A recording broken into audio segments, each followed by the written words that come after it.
Can you text your friends, tell them to come to class? Oh.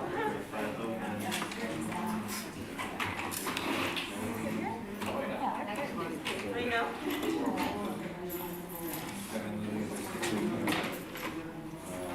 So do we have everything open?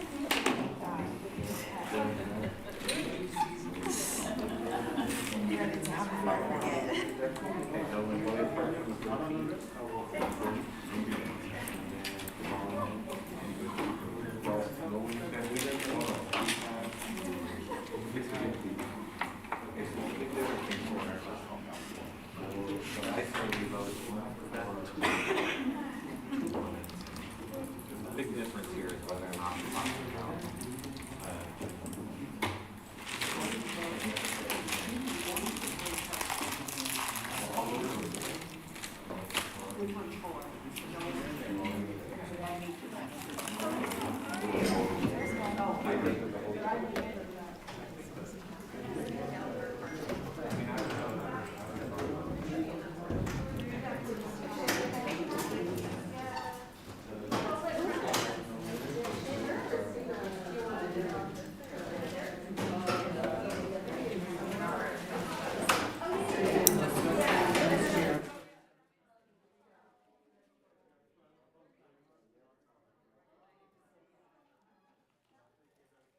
Do we have it?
What?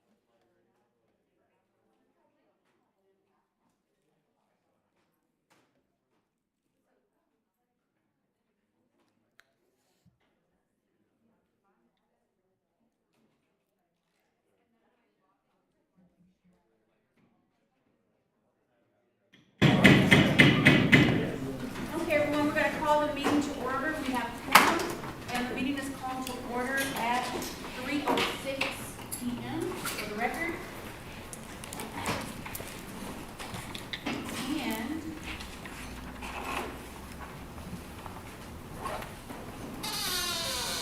we will begin with a land acknowledgement.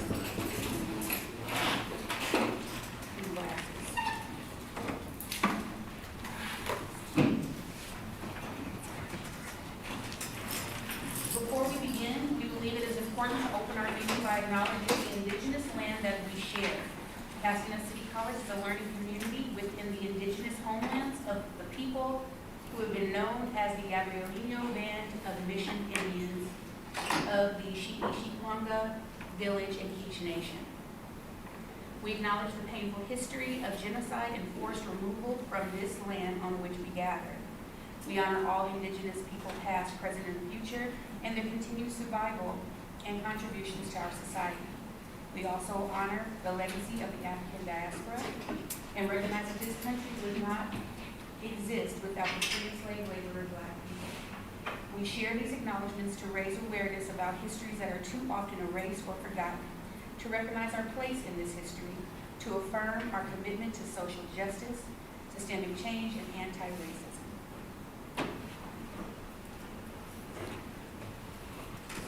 Now we'll move on. Do we have any public comment? Okay, no public comment. I need a motion to approve the minutes from October 10th, 2022. Do I have a motion? Motion. Motion to approve by Jeff Hubb. Do I have a second? Second by Jessica. Thank you.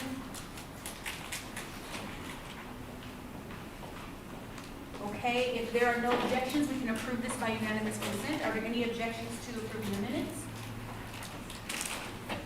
Yes. Sorry, there's just one tiny little thing in the minutes where it says AP 725 instead of AP 1725. If it's important to correct that. It is important to correct that. Thank you. We will make that correction. Okay. Are there any other objections? So, seeing no objections, we can approve this by unanimous consent. The minutes are approved. So I see Mark Wentworth here. Mark, do we have a, Yes, very short. okay. Let's see, so we had negotiations on, what day was it? Wednesday or Thursday. They're still delaying any discussion on part-time benefits, even though everything is in place for that discussion, but they still do not want to discuss it. They have increased their salary offer a little tiny bit, but it's still not anything close to what we're looking for. And they're still pushing back on most of the issues, but we are gaining some headway in some of the areas. We'll be sending out a negotiations report probably this afternoon or tomorrow at the latest. And you can see exactly what we talked about. It will also be posted on the district website. We have a general meeting this Thursday at noon on Zoom. We'll be talking further about that and other things. And then the last thing I wanted to mention is just in case you're living under a rock, the spring schedule came out today. The spring schedule went live. And we've already been contacted by several people about issues with their schedule. So if you do have issues with your schedule, then just contact us at the FA and we can look into it. And that is about it. Do you have anything to add? Well, I just wanted to add as well, I was able to attend the Board of Trustees meeting last week. I did give a statement in support of the adjunct faculty for us to get the health benefits that we all know that we deserve. So I think the message was well taken. So we look forward to continuing discussions with the district to get the health care as well as the salary that we know all employees at PCC deserve. So just want to mention that as well. Thank you. Thank you. Have any questions for the FA? Could I ask you, Bevel, is it, like, the board supports that, do you think that the board might put pressure on the negotiating executive team to make that happen, or did they give any indication about that, or was it just kind of like a statement? It was more of a statement. To use the word pressure, maybe not as appropriate. We hope that the district obviously has that connection with the negotiators, and at some point the message gets through what we as adjunct faculty deserve. Because again, like I said in my statement, we are trying as much as possible to maintain a positive relationship. with the district. We believe that everyone who works here at PCC is working for the same reason, to provide the highest quality education for students as much as possible. So we're taking that approach, and we're hopeful and confident as well that that message is going through. Could I ask one more question? I know that the state has provided a lot of money precisely for this purpose. When you mention that to the district, what do they say? But the district's position is that they are ready to provide some type of health care. How strong that offer is what's sort of debatable and being negotiated. So obviously the money is going to help them fund the initiative. But that's our approach. We'll continue to work with the district to get the best package possible for healthcare background. Thank you. And Tracy? My question is, Mark, if I understood you correctly, you said that when the subject of healthcare came between you and the representing the faculty and the administration, you said they did not want to talk about it. And first of all, did I understand you correctly? No, they're not, they don't want to negotiate. They don't want to negotiate it. Right.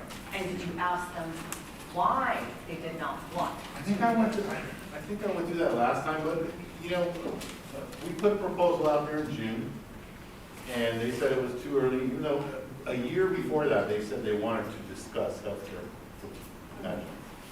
And then they said, we put it out there in June, they said, well, we're gonna wait for the budget.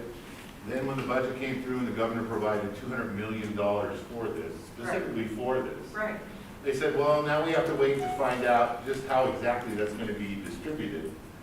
And then when the trailer bill came out showing how it would exactly be distributed, then they said, well, now we have to find out, we have to get guidance from the chancellor's office to see exactly how these things are going to work. And we're just like, okay, well, you come up with these 3 different excuses. But it is, something is going to happen. And on Shannon's question, we're in constant contact with Board of Trustees. We have 4 board members that will talk to us anytime we want to talk, and I use that constantly. So they are fully aware of everything that's going on. If you watch the board meeting, when the president gave her report, she even mentioned the part-time benefits. They say, well, we're still trying to figure out exactly how that's going to work. So that's where it stands right now. Thank you, Mark. Are there any other questions for PCC?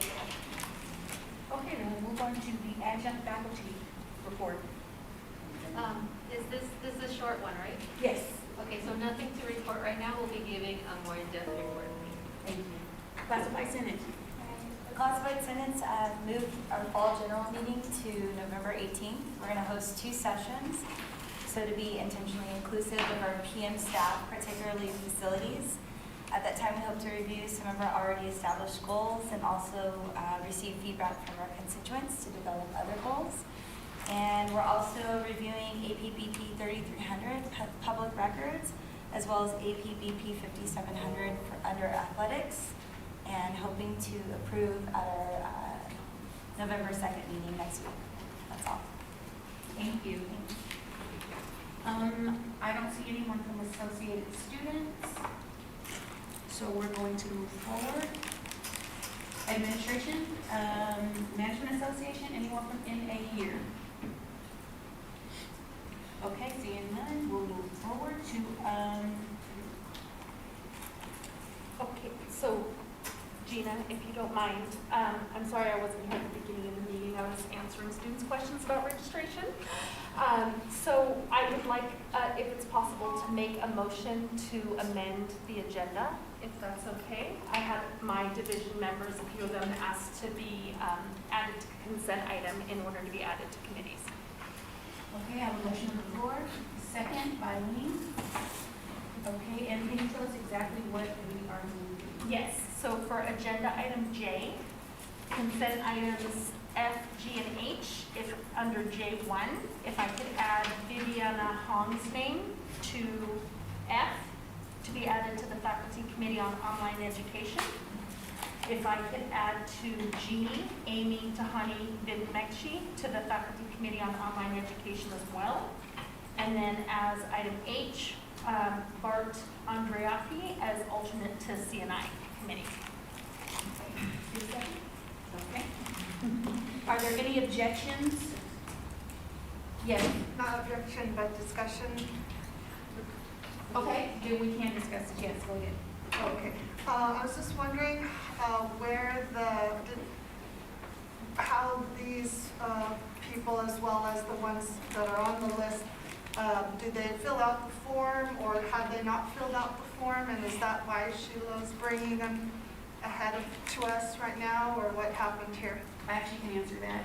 What happened was they were slated for the last agenda, and, well, this agenda actually, and it was my mistake that they were not put on the agenda. They did meet the time criteria, but Sheila is asking if they be put on now because those committees need to meet and they're part of those committees. That's my mistake. Anyone else? Yes. Quick question. Viviana Hong and Amy Tahani Vidmeshki were to which committee? To the Committee on Online Education. Online. Okay, is there any other discussion? Okay, if there are no objections, we can approve this by unanimous consent. Are there any objections? Seeing none, we can add these to the agenda. So that is item J, 1F, G, and H for the record. Okay, now on to the President's report. I have two things to report. One, we met with, we met with the district. It was during College Council, actually. And I found out, they already knew, that the EAP, which is Employees Assistant Program, is open to everyone, not just full-timers. It's open for adjunct faculty. It's also open for hourly, I didn't know that, for hourly staff as well. So please utilize that resource. If you don't know what those benefits are, you can find them under Human Resources Benefits. Pardon me? I did. EAP, once again, is Employees Assisted Program. Okay, my second report out is that we are currently working with the district to move our campus from a trauma-aware institution to a trauma-informed institution. And that's something that's just happening. So as we get more details, we'll make sure that we report out to this body. Are there any questions? Awesome. Next, we have a Vice President's report. A couple things. Some of you asked for that list of senators per number of full-time faculty that we have. I have completed it. I just have to run it by Laura just to double check and make sure I got everything correct. And then I will share that with everyone, with each faculty member, the number of faculty, the number of senators. So you will all be getting that soon. Also, did a share out to the Board of Trustees the other night, kind of echoing what Dr. Lopez said, updating them on all we do, told them about our great committees and all the great work we're doing. Basically just gave us a little shout out to let people know that we're working hard for the campus. And I believe that's it for now for my report. Okay, sounds good. Secretary's report. Thank you. Nakumbuka Day observance, which honors the legacy and resilience of the Black diaspora, will take place at PCC on Saturday, November 12th from 4 to 6 p.m. in CA 101. The ceremony is sponsored and supported by the Division of English and Language Studies, Division of Institutional Equity, Diversity, and Justice, Black Academia, UGMA, and the Association of Black Employees. A flyer for this event will be shared with all senators. On December 5th, our Academic Senate meeting on December 5th will take place in Kremlin Lounge from 3 to 5 p.m. Please make note of this location change for this date only. And lastly, this Wednesday, October 26th at 2 p.m., PCC Library will be hosting an in-person workshop in the Writing Success Center, C341, about the library's online catalog and how to find books, articles, and other sources for students' research needs and interests. All students are welcome, and a flyer for this event will also be shared with senators. Okay, treasurer's report. Dr. Rose? Yes. Okay. Okay, so I have our current balances displayed, and so as you can see, we have an increase of $194 in our business savings account and a decrease in $177.76 in our checking account for an overall balance of $20,271.82, which is an increase of $16.42. That concludes my report. Thank you. Okay, now we'll move on to information items. Student services update from Dr. Olivo. Thank you for being here, Dr. Olivo. I just came from Lens Crafters, and I'm like trying to see Take your correctly. time, take your time. Okay. Hi, everyone. I just wanted to say thank you to all of you. We got through midterms last week. That's awesome. Congratulations to all of us. And I also wanted to share that our new director of basic needs, our Lancer Care Center, she started a few weeks ago, and her name is Cecily Lewis. And if you all have students who are experiencing any housing, food insecurities, any situation where you think that a student could benefit from social work services, please go to Lancer Care Center website.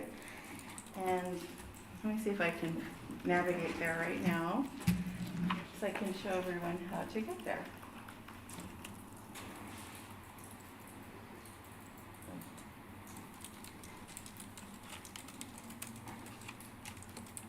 While I'm doing that, I also wanted to share that we are 5 weeks away from the deadline for transfer.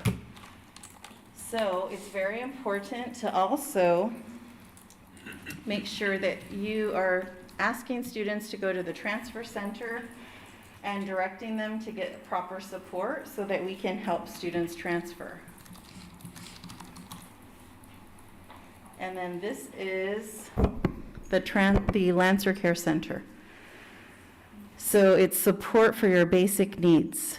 And this is something that all of us, Academic Senate and Student Services, have been working on for many, many years. And I'm just really proud that now we have the funding from the Chancellor's Office to have a director, Cecily Lewis. And if you have a student that you'd like to refer, you just click here on Refer a Student, and then we have the instructions here. Okay? The other, here we go. Lyman, there's the front homepage. And then Transfer Center. How many people in here signed up to be a transfer agent? We did have 40 faculty from across the campus who signed up. We have one here. That's great. Thank you. So we have 1 month to help our students prepare for the November 30th deadline to the UC and the CSU. And we're 200 students away from being #1 in the state for transfer to the UC system. So I encourage you, if you have students who are interested in transferring, please direct them to our Transfer Center website, and you can see all of our activities for transfer. And you will be getting a notice in the email system to all the college representatives across every stakeholder group. We have something called Give Me 5. So if you help 5 students to learn how to transfer, we feel like we'll get to that goal of helping to achieve 200 more student transfers to the UC system. And I do want to say congratulations to all of you, all of us. Next week, we are being recognized by the Campaign for College Opportunity for being #1 in the state for awarding associate degree for transfers. So congratulations. Okay, and then on Wednesday of this week, we are really proud to have a recognition of Indigenous Peoples Day. And it took us, a couple of weeks after the actual day because we're waiting for availability for our guest speaker, and his name is John Torres. He comes to us from the Navajo Nation, and he is a faculty member at Mount San Jacinto College. I want to say thank you to Dr. Lauren Aronson from anthropology, and she's the one who had the connection with John to bring him here. So that'll be this Wednesday here in this room from 1 to 2:30. And I'll send the flyer to Dr. Lopez and group so that can be sent to all of you. And then in November, on November 16th, we're really honored to have the chief of the Quiche Nation, our local tribe. He will be here. His name is Andy Salas. And also the tribal biologist will be here. So Nat Sci faculty, maybe y'all want to come and meet the tribal biologist, Matt Teomites. And we're going to host them in Jameson Amphitheater from 11 to 2:30, and I'll also send that flyer to be sent to all of you. It'll be the first time that we have members of the leadership from Quiche Nation here on campus. And then homecoming is next week. Stop me right there. Uh-huh. We've gone over a little bit. Can I get a motion to extend this item? I see Jessica's hand, motion to extend, and Margaret, I got you as a second. Are there any objections to extending this by 5 minutes? 5 minutes? Okay. Seeing none? Motion is approved. 5 minutes. Thank you. Homecoming is next week. And I just want to invite everyone, on Thursday, we're having a pep rally at noon in the quad, and we're preparing for the game against Victor Valley College on Saturday. So on Monday, we have trick-or-treating with the Children Development Center, and then there's something that happens every day. We're also having an on-the-yard celebration, and then the pep rally, casino night. It's going to be a fun week of activities. Please, when you start your classes, encourage students to check out the student activities page so they can participate in our homecoming festivities. And then I just want to say thank you to our counseling faculty. Thank you so much across the board. You've really done a tremendous job of supporting students. What we've done is, we looked at the data, and just from July through September, our counseling faculty have helped with 14,000 student appointments. And, we've looked at how many of our students have ed plans versus how many do not. And we're just doing an incredible job. I know you work really hard, and I just wanted to say thank you so much for everything you do. So let's give it up for our counselors, everyone. And then this term, we launched our caseload counseling. So what we're doing is we're looking at students who are not a part of any program. They're not a veteran, they're not in Ujima or Puente, they're not in our athletics programs, they're unaffiliated to a program. If they're unaffiliated to any program, then the counselors are going to meet with them individually in caseloads, so the student will know who their counseling team is, and then our goal will be to help close our racial equity gaps by race and ethnicity, to focus on the students who are in the groups that are unaffiliated with no ed plans, and we're going to do our part so that we can help eliminate those gaps. So that's all I have to report for today. Thank you so much. Thank you. Are there any questions for Dr. Olivo? Okay, thank you, Dr. Olivo. And before we continue, I see that Associated Students has come in. Do you have a report from Associated Students? Yeah, so this Thursday on the 27th, we have an student support group where we are looking to hear student stories from these students in order to receive like a perspective and see how we can further support them. And then next week is homecoming week from the 31st to November 5th. So as Dr. Olivo explained, we'll be having events every day that week. Thank you so much. Now we'll move on to an instructional update. Dr. Ramirez could not be with us, but she sent Stephanie Fleming. Hi. Okay, that's for the Hi, everyone. It's nice to see everyone. Dr. Ramirez has asked me to share a little bit of information. First of all, on faculty hiring, to give you a little bit of an update. The applications were due last Wednesday, and so now the prioritization process is happening. And so as soon as we get through that, we'll send out the prioritization. Just to let you know, our full-time faculty obligation number at the moment is 466. Which means at the moment, we're going to be hiring about 58 faculty for next year, which is really exciting. And so volunteer for all those hiring committees because we're going to be busy going through all of those interviews. The other thing that Dr. Ramirez wanted me to update everyone on was that the Chancellor's Office just sent out information on the second round or cycle 2 of applications for bachelor's degrees. I don't have a lot of detail on that at the moment, but Dr. Ramirez said that she will send more information out once she has it. And then I also wanted to let everyone know we had started offering proctoring services in the success centers last year. We got a lot of feedback that we needed more availability, so we doubled those hours. But I also just wanted to clarify that the general proctoring that happens through the success centers is different than the proctoring that students who are registered for DSPS need. There's been a little bit of confusion about that. We're trying to join forces with DSPS so that we can expand the hours for all of those proctoring services, but we need specialized equipment in some of those spaces. And so if you're trying to help a student make up an exam, just know that if it's for DSPS, it'll be a little bit different. Ha, there you go. Ta-da. All right. Did you have more, or did you need more? Nope, that's it. Okay, thank you so, or were there any questions? Yes, Melissa. Yes, I had a question about the calendar committee, because the chair came last time, and he then the next day sent us all 8 drafts. So I'm just wondering when we're going to get those drafts, or if that's going to be on the agenda soon, so we could send it to our divisions. I'll pass the question along to Dr. Ramirez. I don't have an answer for that today, but I'll pass that question along to her. Okay? Thank you. Any other questions? Okay, Thanks. thank you again.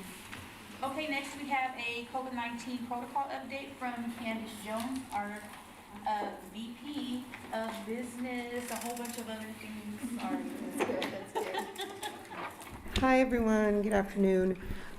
So back in April, so we meet regularly with our shared governance leaders. So in April of this year, we met with Associated Students, Classified Senate, Management Association, Academic Senate, and members from our Student Health Department and Student Life to sort of vet and just start initial conversations about what COVID protocols could be for the fall of this year. So at that time, the advice that was given from those folks was, hey, let's stay settled on our masking, and this is related to our masking mandate and our vaccination requirement for faculty and staff for in-person classes or employment.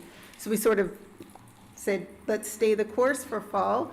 What we agreed to at that time was that we would get back in together in the fall semester to sort of figure out if any adjustments needed to be made for spring or summer semester. And so we recently met again in October, maybe 2 weeks ago, to start that conversation, and only as it relates to the masking protocols.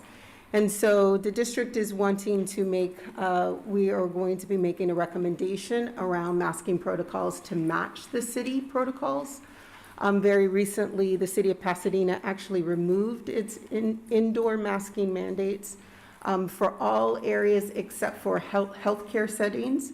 But during that conversation, there was really great advice, like, hey, let's go out to our various constituent groups and just get feedback and information related to indoor masking procedures. And so our hope is that you all will just go out to your represented groups and gain some feedback. And the question really that we'd like to get some feedback on is whether or not PCC should match the local city of Pasadena's masking protocols.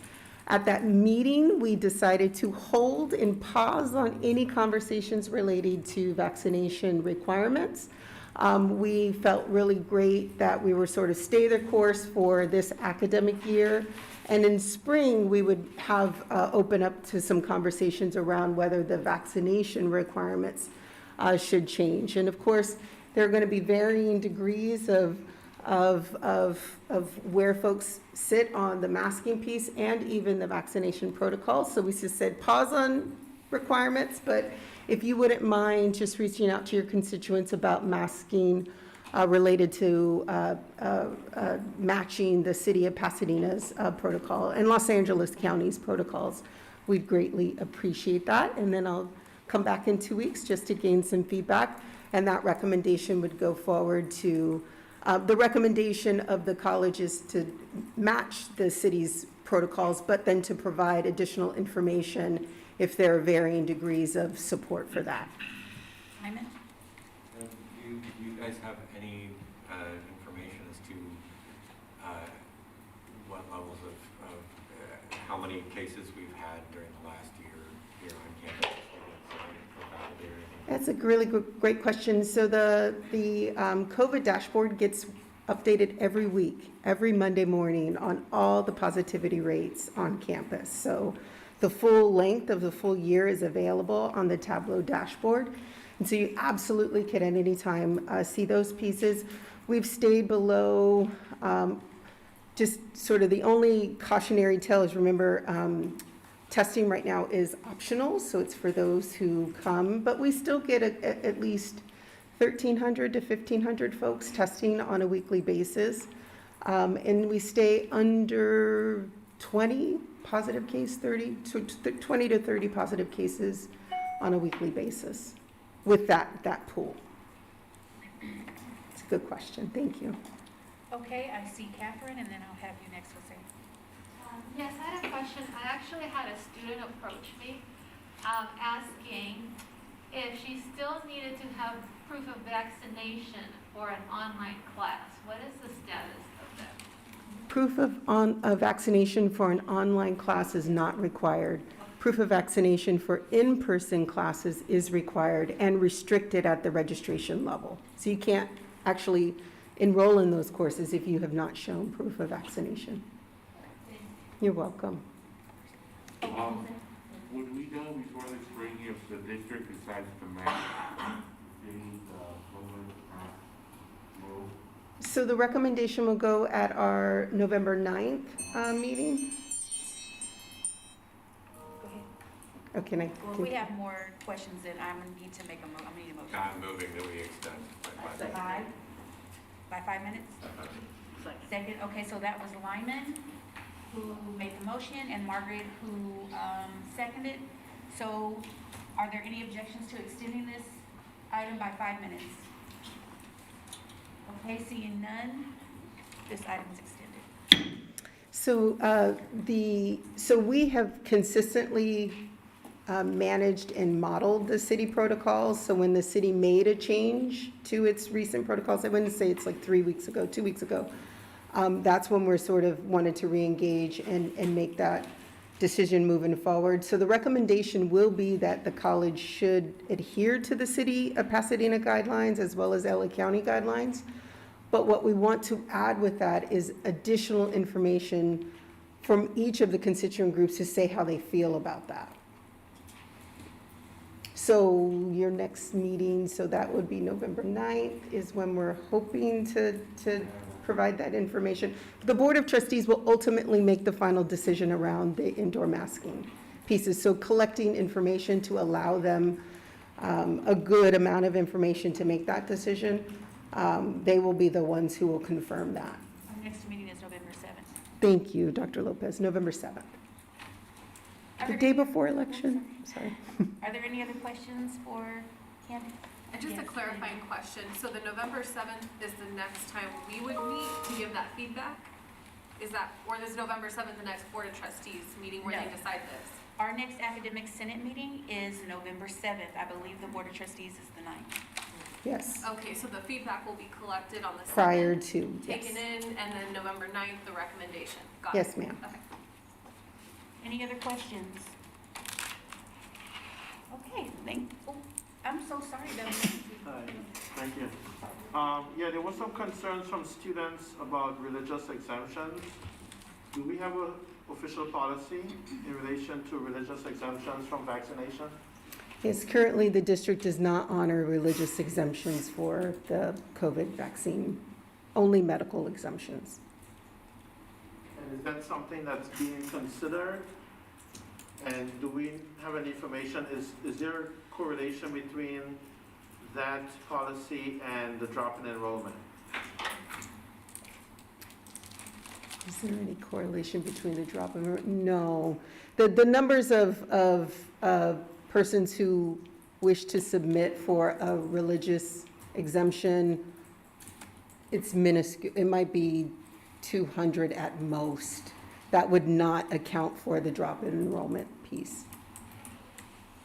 mathematically. Okay, Dr. Stevens.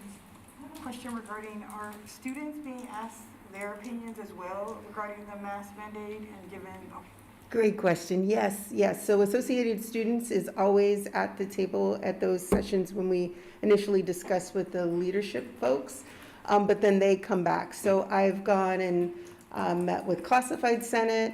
I'll be back at their November 2nd meeting. I'll be at the October 26th Associated Students meeting. So yes, as we're doing with you all to ask you all to collect feedback, we're doing with the other constituent groups.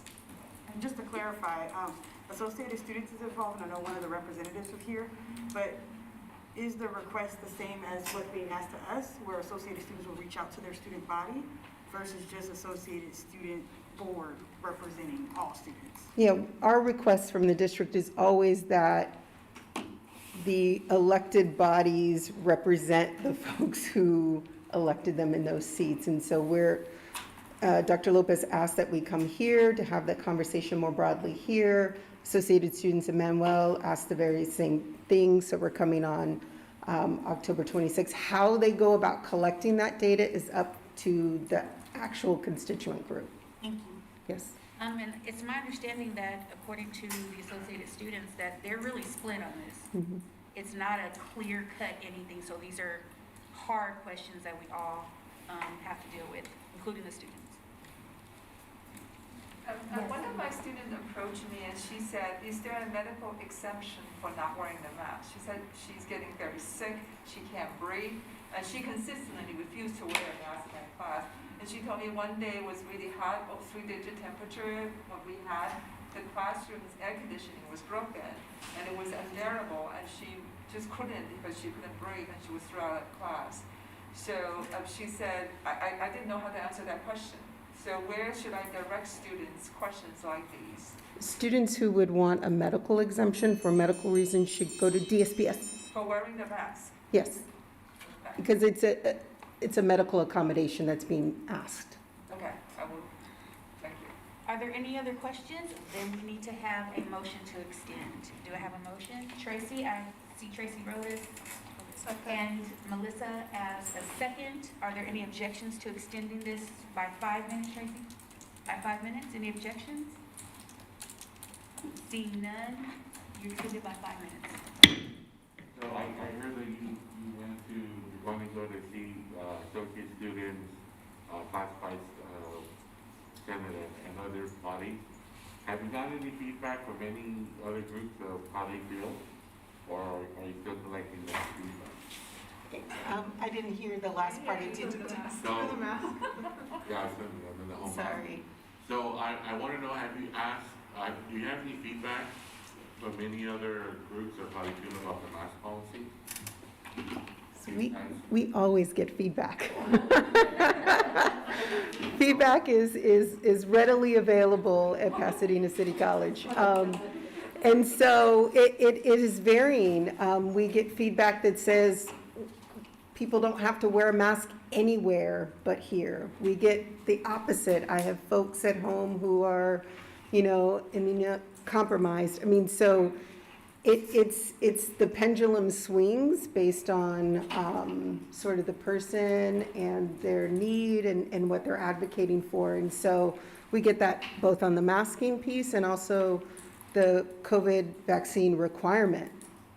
We get it both areas. And so I think for us, for the district, it's important that, hey, we want to try to have some logical way to say when we put on masks and when we take off masks. And so to recommend to go with the city guidelines seems to be an appropriate path. But we want to make sure that everyone understands and the board understands the varying degrees of the feedback that may be related to that. Because it's possible in December it's possible in December that the city of Pasadena could, correct. And so if we are nimble and at least, moving with the city protocols, it's sort of, we're allowing ourselves to not only be safe with what those guidelines are, and we would never prevent somebody from wearing a mask, right? I mean, masks would be strongly encouraged in whatever setting that's appropriate. But it just seems like if we make that recommendation, because the city has recently, and we get a lot of feedback as to why we're still wearing masks. And we get a lot of feedback where we say, keep wearing the mask, but we just want a way to tie that to something else. Okay, Carmen, Dr. Stevens, I'm sorry. Oh, Jose, did you have a follow-up? Yeah, I just wanted to say, it's very difficult to have the inconsistency with the city and the school on the whole masking, because, I'm the coordinator of the mask centers, and we have to abide by the indoor mask policy. Students come in from the outside not having a mask, and then when they come in, they forget that they need to have a mask on, and sometimes I get, oh, okay, I'm sorry, and the other times I get eye rolls, so, which, I don't blame them because, it's hard to decide, where am I, what's the policy here, and, so I hope that the district kind of goes with what the city is going with and just have that consistency with that. Thank you. Yes, Dr. Stevens. Just to confirm, right now, the decisions that's being made is for spring. So currently for fall, we have a mask mandate, but the decision we're talking about being made is for the spring term. The actual recommendation that'll go to the board is that PCC should adhere to the local city of Pasadena masking guidelines. So whether those change tomorrow, a month from now, 3 months from now, that we would stay up on what those guidelines are. And then my second part of my question is, would the college still provide masks for these different areas and offices? That's a great question. So yes, we we'll have masks. I mean, we have masks in very large quantities. So if anyone needs masks, we have masks available. But yes, the college would still provide them to the various division offices and department offices to have, if anyone came in and that was uncomfortable or wanted to wear a mask. Okay, and Melissa had a question, and then I'll get you, Tracy. So in terms of spring, when you guys meet again, I don't know if you know off the top of your head, but how many faculty and staff are in the unvaccinated status at the school? Oh, I apologize. I don't know that off of the top of my head, but I could get you that information. Just wondering if it's significant or not. Thank you. I just wanted to be clear when you said that it is the We have no more extensions, so go ahead and finish your question. Thank you. When you said it's the administration making, did I understand you correctly, the administration making the recommendation to the Board of Trustees regarding their position on masking? Yeah, so related to any safety conditions, the district has the authority to make safety decisions on campus, because we're also held to like OSHA requirements and other sort of state legal compliance issues. And so if we have to shift, we have to shift. In this case, we have been meeting both in April and October of this year with our various shared governance leadership teams to provide input on those pieces. One of those pieces in October was the masking piece. We'd like to make a recommendation to adhere to the City of Pasadena guidelines. What we are asking you all to do is to see with your various areas that you represent what that means. So to your point, if you're saying your area is like, it's very difficult to manage students, we'd like that feedback so we could provide that ultimately to the Board of Trustees as they make the decision. Actually, we're out of time. I'm We're out of sorry. time. Okay. I'm sorry. Maybe that we can follow up with, or maybe. Please. Very much, thank you. Please. Thank you, Candace. Okay. So next, we have an update from our Faculty Development Committee. Ken Simon, who's the chair. Hello. Hi, Ken. I'm going to see if my PowerPoint is queued up here, and if not, I'll get it loaded. Nope, but I have it.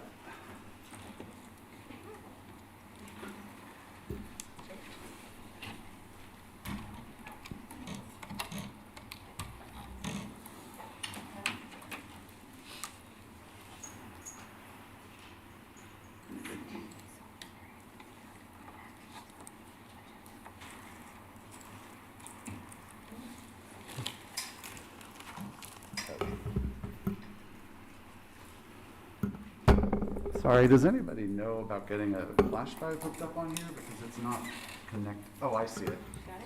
There's more than one connector. I think I was using the wrong one. There we go.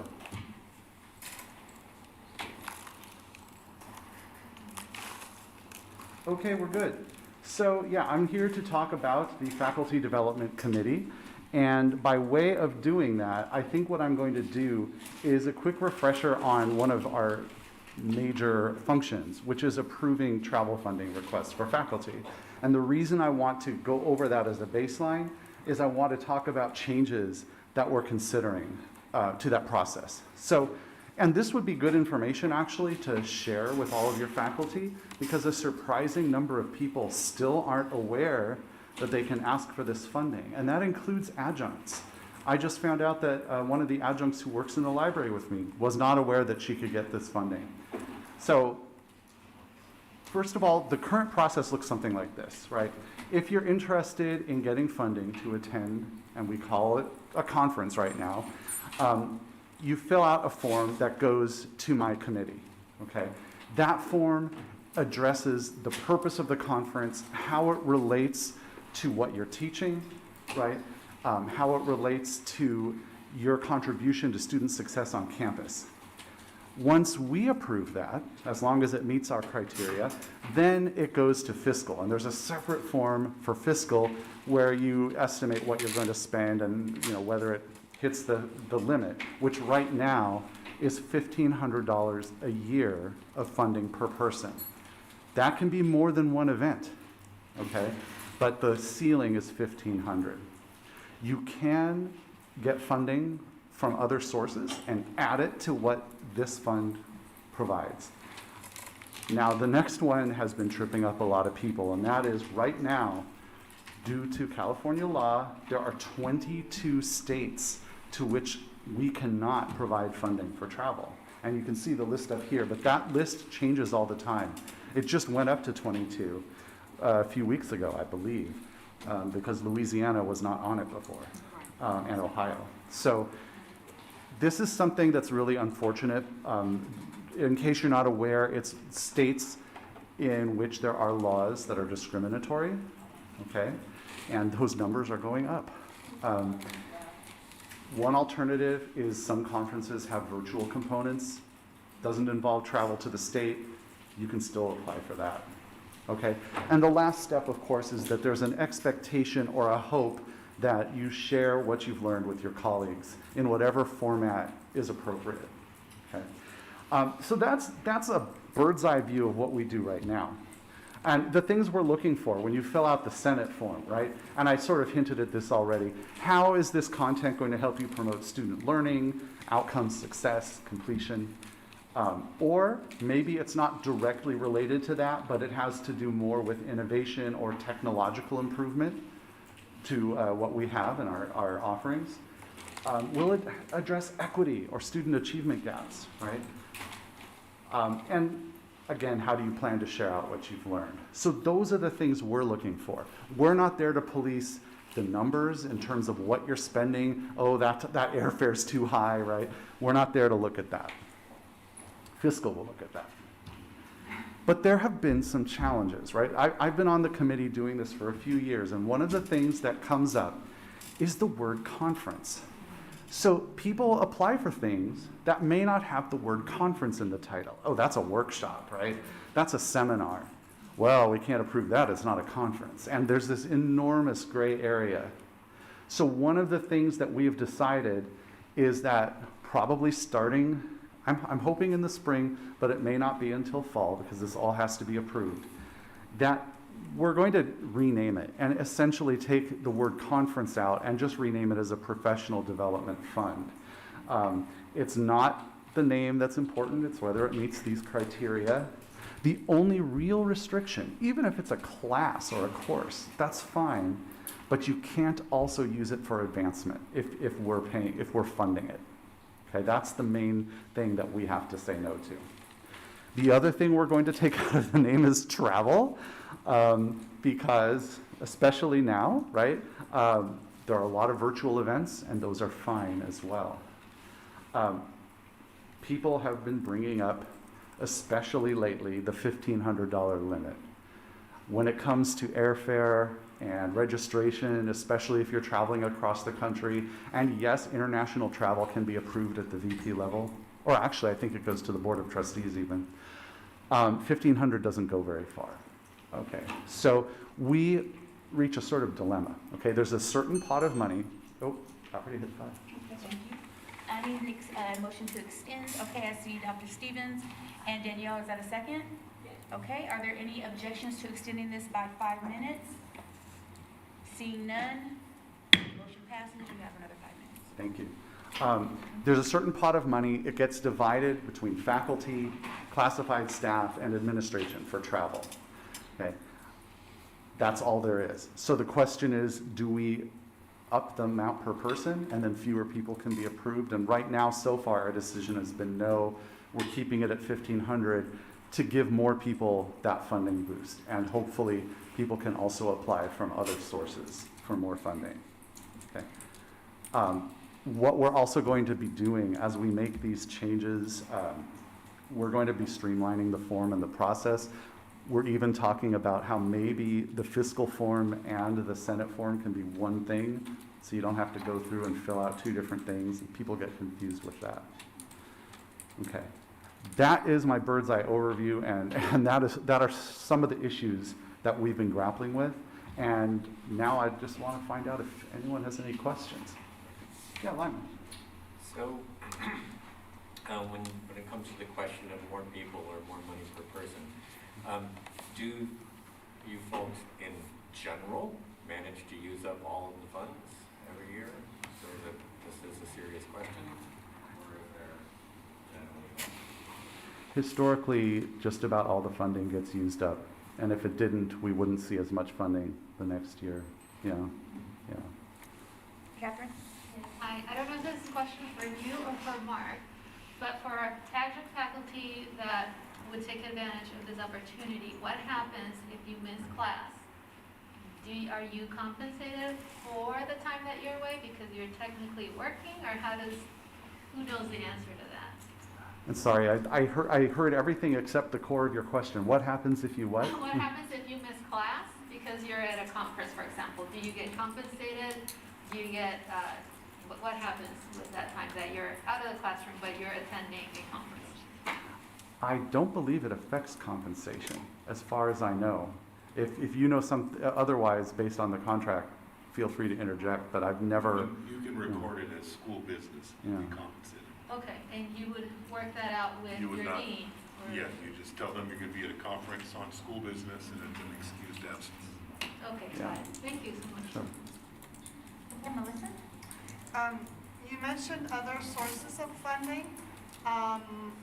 Like I went to a conference recently and I don't remember using this process, or like the Ghana trip, for example, I heard was good.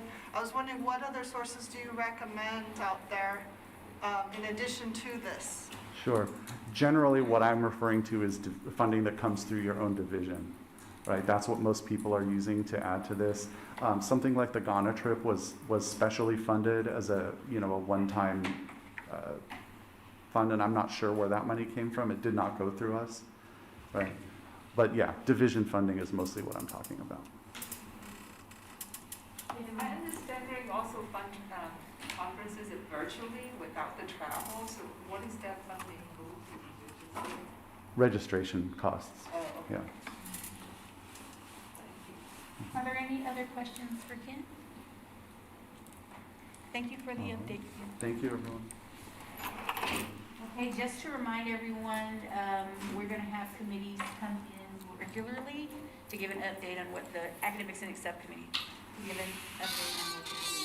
Now we have our Adjunct Faculty Issues Committee. Our chairs are here, and, oh, I'm so sorry, I marked it, I'm sorry, that's my bad. I marked it off before I called you. Social justice is next. I apologize. Thank you.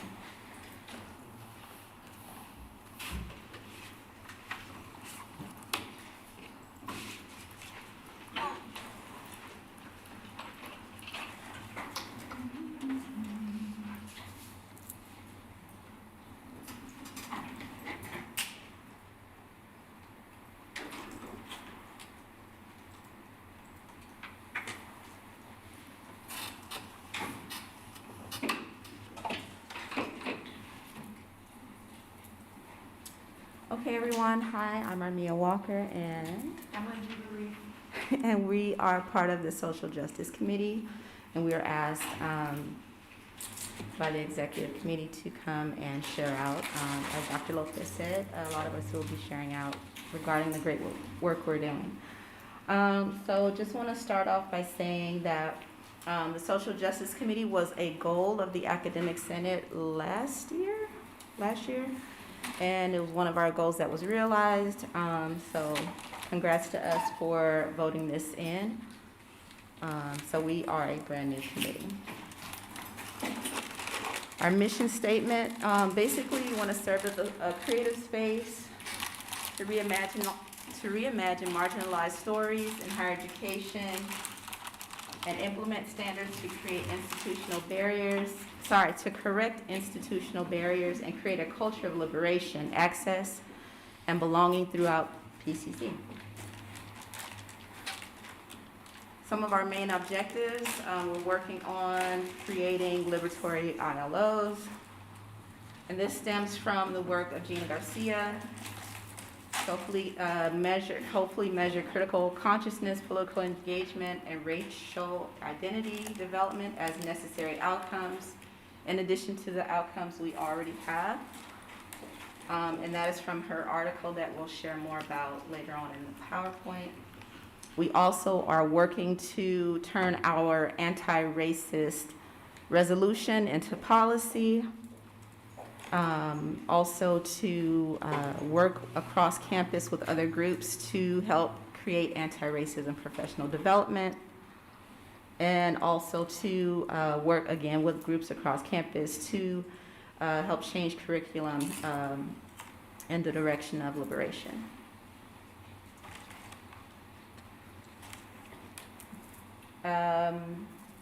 Before I go on to this definition, I just wanted to say that we try to work as a group to not think that anyone is an expert. So just to know this is a learning committee, and we try to stay culturally humble and learn from each other, as well as constant reading. So if we say something and we point something out, just know that we're learning as well, and we're not claiming to be experts. So with that being said, we looked up, we go by a couple of definitions of equity, one from the Center of Urban Education at USC, and they define equity as a state of quality or ideal of being just, impartial, and fair, synonymous with fairness and justice to be achieved and sustained. The bolded point, equity needs to be understood as a structural and systemic concept, which is why someone was like, why is it anti-racist here, liberation here? It's a thing that has to be addressed at multiple levels because it is systemic. And also the term equity refers to fairness and justice and is distinguished from equality because some people think it's synonymous with equality, but we want to point out that equality means providing the same to all, whereas equity means recognizing that we do not all start from the same place, and we must acknowledge and make adjustments to imbalances, and that it is an ongoing process, and it will take time. And that's from the National Association of Colleges and Employers. Another thing we wanted to point out, because we hear everyone's comments and, we take everything into consideration. Again, we're not experts, but we did want to point out that although there are many forms of equity gaps, the California Community Colleges update to their vision for success, they state that with the 2017 Vision for Success, the California Community Colleges wanted to create a systemic effort aimed at building racial equity into the core of the infrastructure of colleges. And they wanted to put that at the center of the discussion regarding equity. And so we want to be in line with the California Community Colleges Office of the Chancellor and echo those beliefs as well.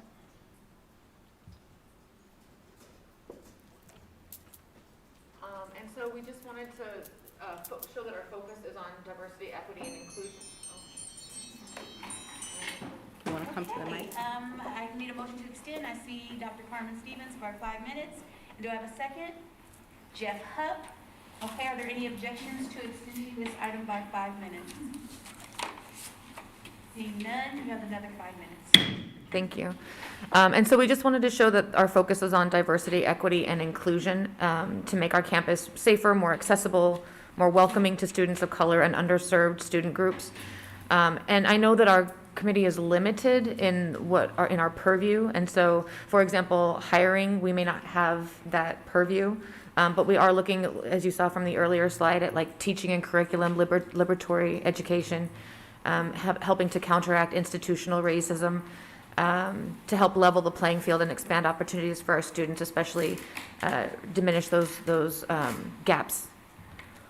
And so our work, much of our work comes from Gina Garcia's work. I know we looked at this at the beginning of the semester, here in Senate, is liberation a viable outcome for students who attend college?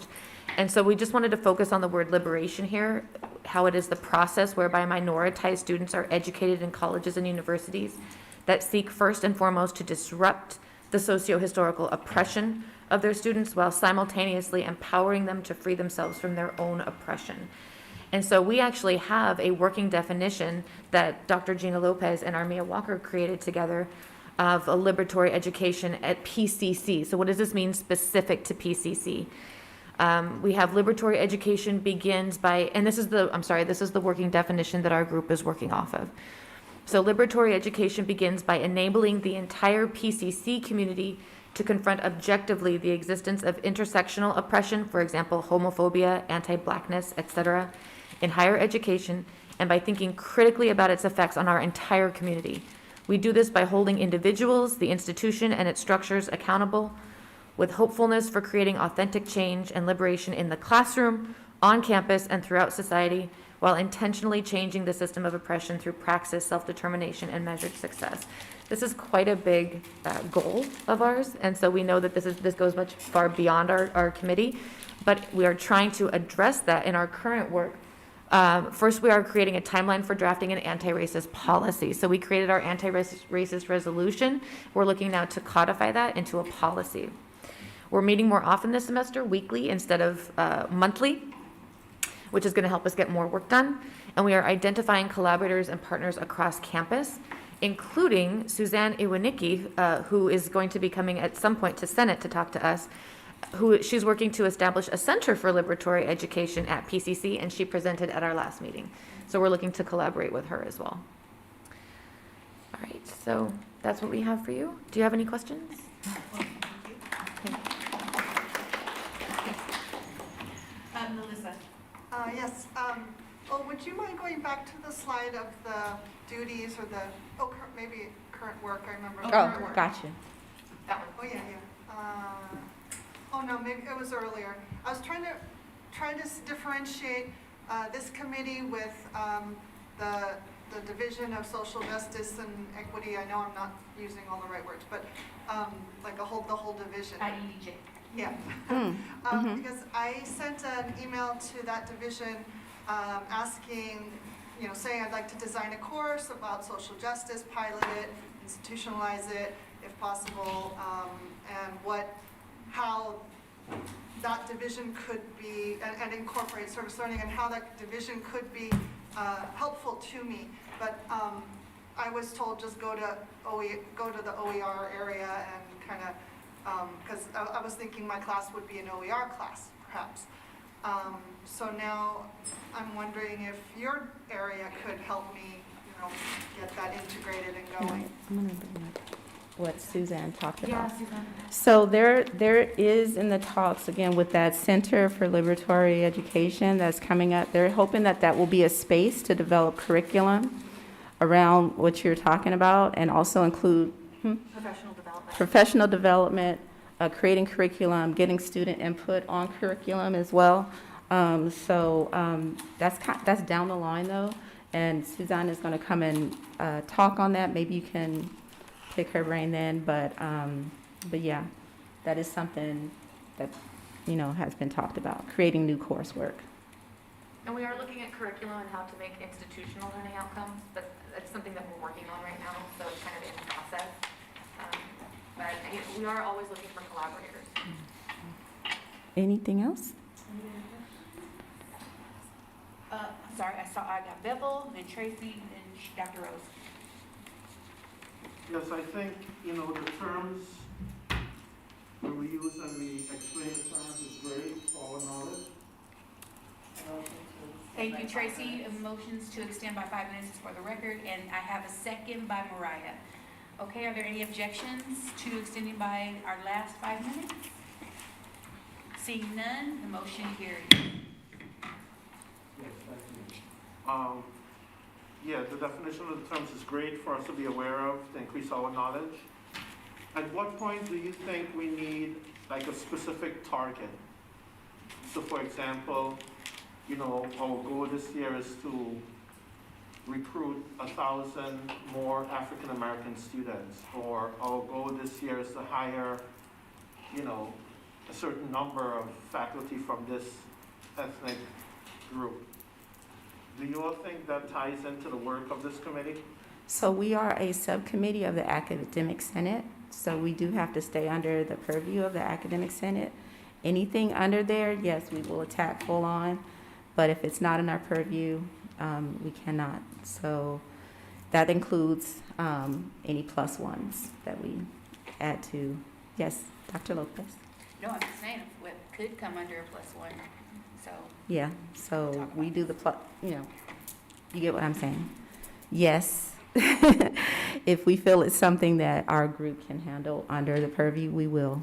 So is this I'm committee? sorry, Bevel, because we're at such time limits, I'm gonna have to let everyone just ask their first question. Go ahead. Mine is a combination of a statement and a question, but I think everybody here knows that I made a very clear definition of what equity really means, not someone's feeling or PCC's version of what equity is. So I hope that we all remember that. When it says here on the slide that we're welcoming to students of color and underserved student groups, I was hired in 1997. My work was to serve all students regardless of their color. It didn't have to be mandated. I was wanting to help anybody didn't matter the color of their skin, their socioeconomic background. So I believe that 99% of my colleagues went to work doing the same thing. I don't know Tracy, why. I'm gonna have to ask if you have a question. So my question is, what students get left behind with these policies? What students are we no longer serving? Right. So to answer your question, and the reason why we took time to use those definitions from nationally recognized organizations was because we want to make sure that it's not up to our opinion, but it's also, like we've shared on the screen, what the Chancellor's office is prioritizing, because the need for focus on racial equity, not saying that there are any other equity gaps. We've already discussed that. And there's, the thing with equity is because the chancellor's office has recognized that when they look at the gaps, all of the opportunity gaps, it's the Black and Latino students that are always in behind. So the only thing that distinguishes Black and Latino students from other groups are their race or their ethnic background. And so that is why the chancellor's office is working to find out why that is, right?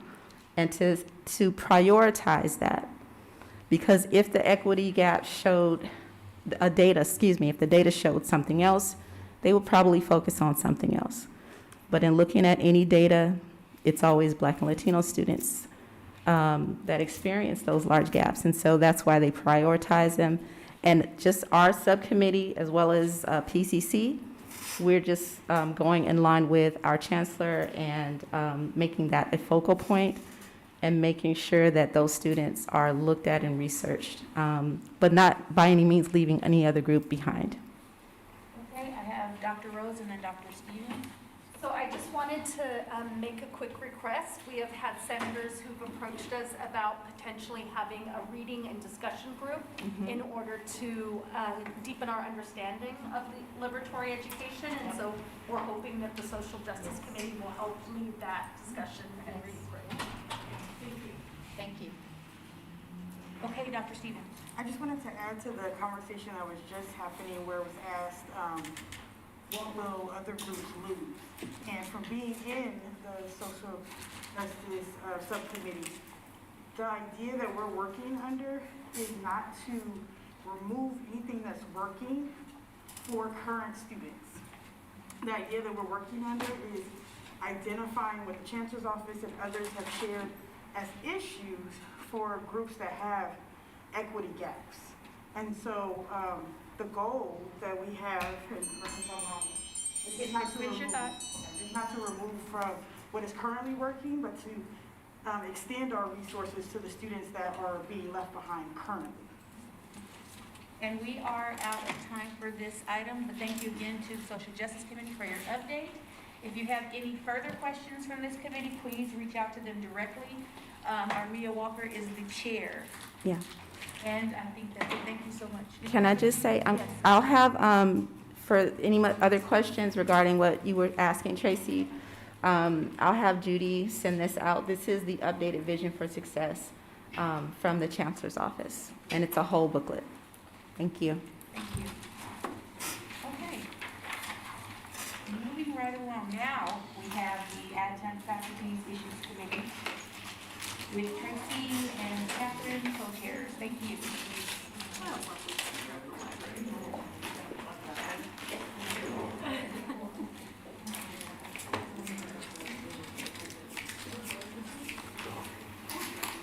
I'll take it. With the horse, yes.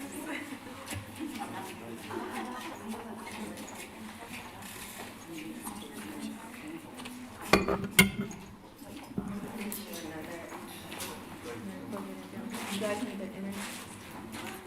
Okay.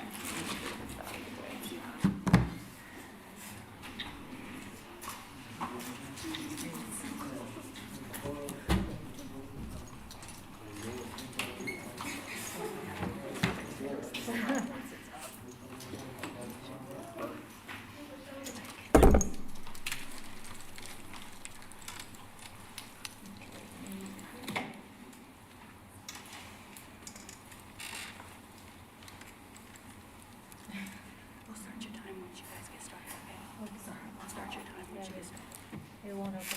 Okay, hang on.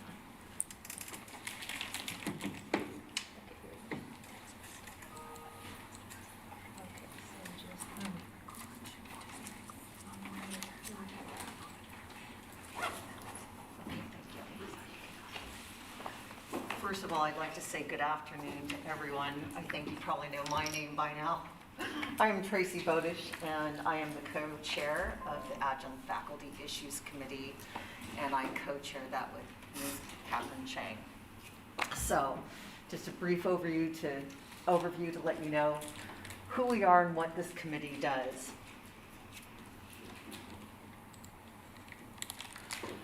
The adjunct faculty issue, sorry. I can hear you. Oh, thank you. So they missed that was, thank you. I didn't want to have anything cut off for them. The Adjunct Faculty Issues Committee focuses on issues affecting adjunct faculty here at Pasadena City College. We advocate for adjunct faculty communicating adjunct faculty issues with the Academic Senate and other governing boards and constituencies.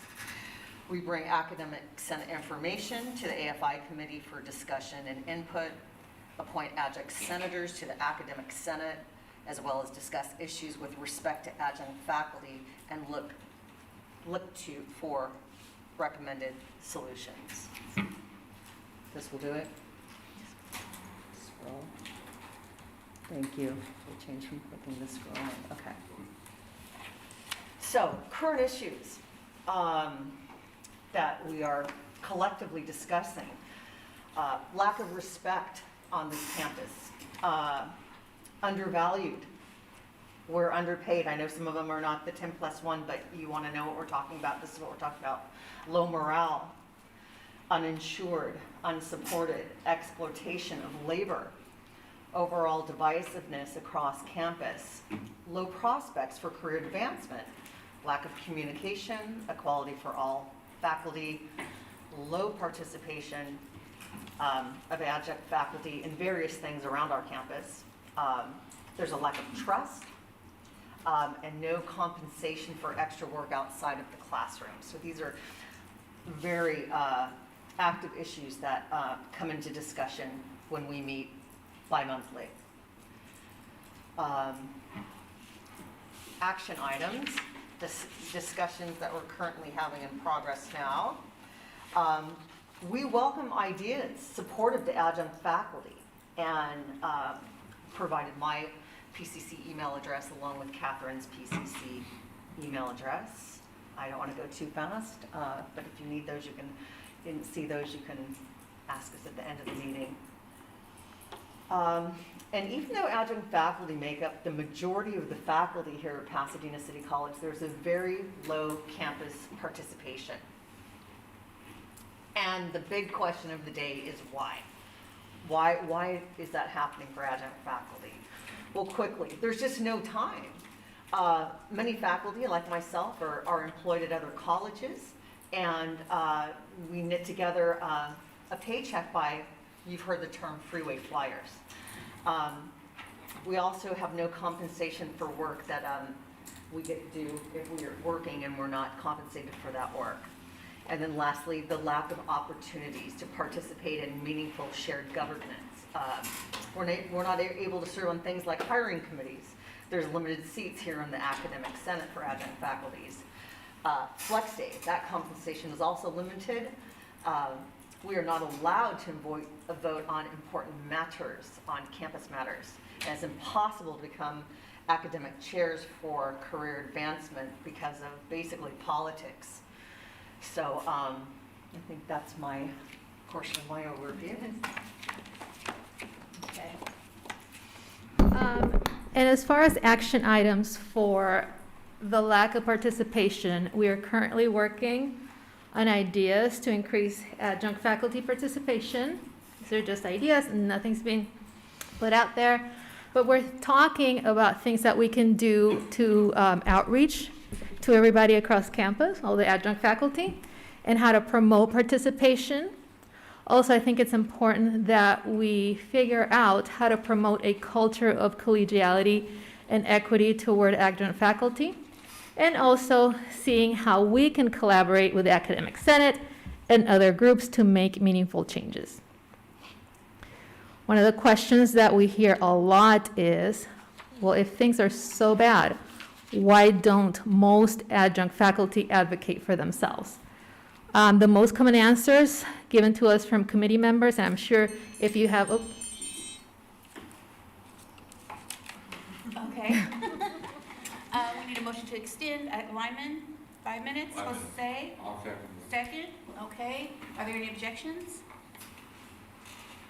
Seeing none, additional 5 minutes. Thank you. So the most common answers from committee members and adjunct faculty, if you know any, if you have an adjunct friend, the answers are usually, well, retaliation and fear.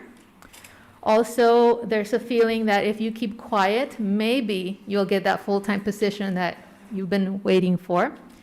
Also, little support from other groups. And another answer is nothing changes, why bother? Okay.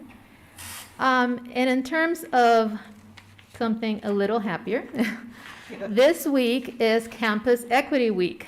And for those that don't know what Campus Equity Week is, it is a time of education and activism that draws attention to the unfair working conditions and inequities of part-time contingent faculty working on temporary, low-paid contracts who now constitute the majority of college instructors. And based on the latest data from the Chancellor's Office, 63% of faculty at PCC are adjunct faculty. Okay.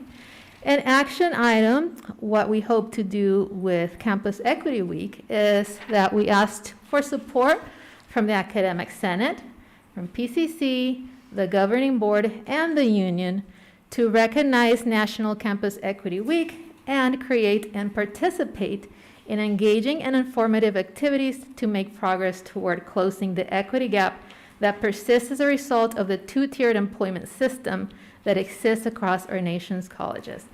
For those that don't know or not familiar, the two-tier system is a system in which one group of workers receives lower wages and or employee benefits than another. And that concludes our report. Okay. Are there any questions for the Adjunct Faculty Issues Committee? Yes, Jose. I had a question on your second slide when you displayed the issues. Did you guys collect data from all the adjuncts on that information, or is that, are those issues, or did that come from your committee, or did you collect data from all the adjuncts on campus on how they feel? A mix of both. A mix of both, some from the committee and just from talking to other adjuncts. But that's not to say that we cannot put out a survey out there with the support of the Academic Senate to get everyone's opinions and feedback. So to get these issues, do you know how many adjunct faculty responded to your survey? No, we have not done a survey yet, not a formal survey. Where did this come from, these issues? From the AFI committee, from our committee members, and just from people that we talked to, an informal survey, yes. Mm-hmm. Okay, other questions? Dr. Rose and then Lyman. I was just curious about whether the Adjunct Faculty Issues Committee is accepting new members? Not at this time, but we could look at it again in spring, because we may have some movement. I'm just wondering if you have any non-instructional faculty on the committee representing those needs? Non-instructional. Counselors or librarians, special services faculty? No, I don't believe we have anybody from those areas. Okay. And any senators from those areas from the adjunct faculty either? No. Okay. But I just would like to piggyback that by saying, I personally, a year ago, didn't even know this committee existed on campus. We're trying to also make sure that we are letting basically the campus know we exist so that they can be in contact with us, share their ideas and input. That would be this. Just to finish, I've heard from adjunct faculty from non-instructional areas that they would like to be on the committee. And I think I'm concerned because I think 5 or 6 years ago, I was part of the executive committee that increased the number of adjunct senators from 1 to 5 with the express purpose of making sure that there was increased representation of all areas of the campus. And because the Adjunct Faculty Issues appoints the senators, and our bylaws state that it should represent the diverse areas of the campus, I think it is an issue that there's no non-instructional faculty. You're asking two things, so let me get your first point. We haven't received any emails from anyone for Catherine and I expressing interest to be on the committee. That was the first thing that you brought up in your statement / question, I do believe. Is that one of your So I points? I can let adjunct faculty know that you're considering. They can always email and express their interest and their wishes to be on the committee. Now, the second part of what you were saying was a different issue Was that a 5 minute? Yeah. regarding basically adjunct representation on the Jose, Senate. are you, I move to extend it for 5 minutes. 5 minutes, Bevel second. Are there any objections? So I think there's, oh, I'm sorry, dear, I'm sorry, because you usually work so Seeing fast. none, this motion is approved by unanimous consent. Thank you, Gina. You usually work so fast. I think there's a discrepancy in the understanding of the current bylaws. I think there's an issue here. So the current bylaws do not state that adjunct representation for the academic senate needs to be from any particular area of the college. I have been in contact with Gina about that particular topic, but as it stands now, there's nothing in that. So you're saying that you, as you understand the bylaws, you're saying that it does say that. Are we in agreement with? The language of the bylaws is these members should preferably represent the diverse disciplines of the college and are selected for 2-year academic period. So to me, that means that the senators from the Adjunct Faculty Issues Committee should represent the diverse disciplines of The key word is preferably, not must. Good to know. Thank you. You're welcome. Could I add something to that? Absolutely. We're running really low on Okay. time, so I want people to get their questions out. and then Okay. we'll see what we can Just do. to clarify, because I think there's confusion between the two. Go ahead, Yeah. Lyman. Yes. So I was an adjunct for 3 years here and 3 years at Glendale City College as well. And yeah, being an adjunct sucks. You're exploited, no doubt. And I was just wondering, as far as advancement is concerned, how many of us full-timers were at one point in time adjuncts? So I thought. Good to know. It is very That good you to could know. relate, hopefully. Okay, I think Professor Walker had a question, then I'll see Bevel, and then Jeff. But I have a question too. How many people are on the committee right now? I think it's 11 or 12. When I sit down, I will give you a firm number. I will sit down and I can count I can go through the names in my head and I can give you the name. That's great. Yes. Which goes to my follow-up question, Yes, which ma'am. is, why is the committee closed? If there's 11 or 12, even if it's 12, if there's 10, 15 people, there are lots of adjunct faculty. I don't understand why you would close. We're not blocking anybody from joining. It's just we've had a couple members that haven't officially stepped down that are active but haven't come. So we've given them a couple meetings to see if they're going to adjust their schedules and make our meeting. So I haven't kicked anybody off. But if you're closing the committee, how can anybody get on? We were told we only had a room for 11 or 12. That's what I was told. I forgot who it was. We'll talk. Okay. thank you. And who have their question? Are you sure? You're going to yield to Bevel? May I Because we're clarify out of time. something really quick? Go ahead. Just really quick. I just want to make sure that everybody understands that there's two things here. There's the AFI committee, which is voluntary. It's unpaid. In that what we do is we do appoint people, not necessarily from the committee, to be adjunct representatives. So that's two different things, because I think people think that they have to be in the FI committee in order to be appointed to the Senate. That's two different things. Thank you. That's all. Jeff up, and then Bevel.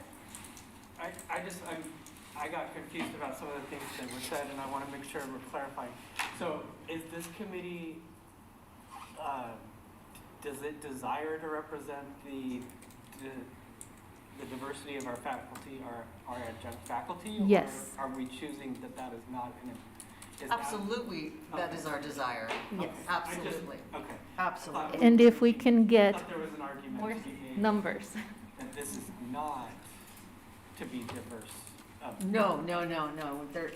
You misunderstand maybe me in terms of I think there's great diversity with the 3 non-credit people that we have, and you could speak more to that because you understand the whole non-credit system better. Right. If you could help them with If that. you want to know, so the non-credit division is not a department, it's a division. So within that division, we have different departments. We have CTE, we have business, we have adult high school, we have disabled students, we have parent ed. We have a whole lot of different departments. So people think we're a lot smaller than we are, but we're actually really big. And so I may be biased, but I think having more than one non-credit person would be good.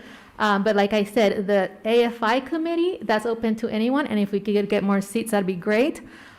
Because we would like to open it up to everyone. That's why we have this here. We want to promote participation. That is the unpaid part of it. But if we select someone, let's say, to come into the academic senate as a rep, it doesn't have to come from a committee member. It could be anyone. Okay? Good question, Jeff.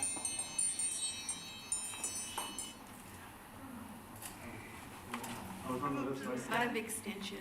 Okay. However, I see several questions that people have, so I'm going to ask, and I hate to ask you on the spot, but I am going to ask that you come back next week to respond to questions. Of course. I'll give you time, an information item. Sure. Okay, thank Sure. you, appreciate it. Thank you. Thank you. Coming. Thank Thank you, everybody. Okay, I'm sorry, please write your questions down, remember them for next week, our next meeting, and, because this is a very good conversation, because I think, I have a better understanding knowing that you thought that the committee was supposed to be closed at a certain number, but we'll work through that. Okay, great.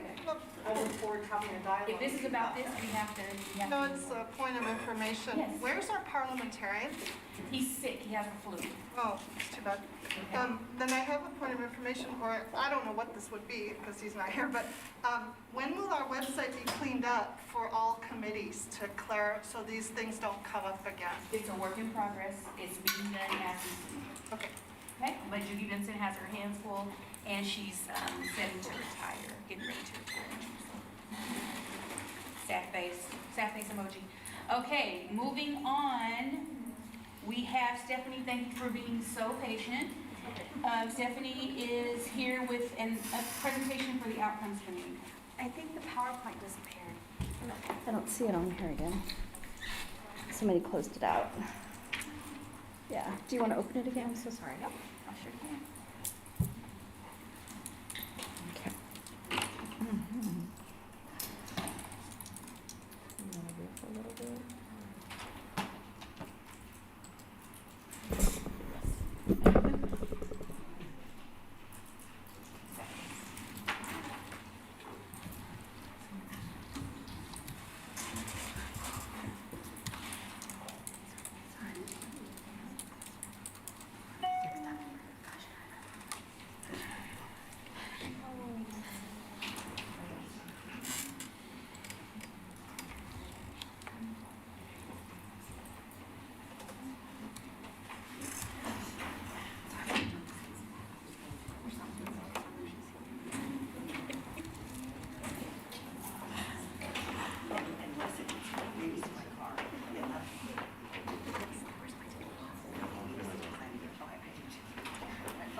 Then I'll close it.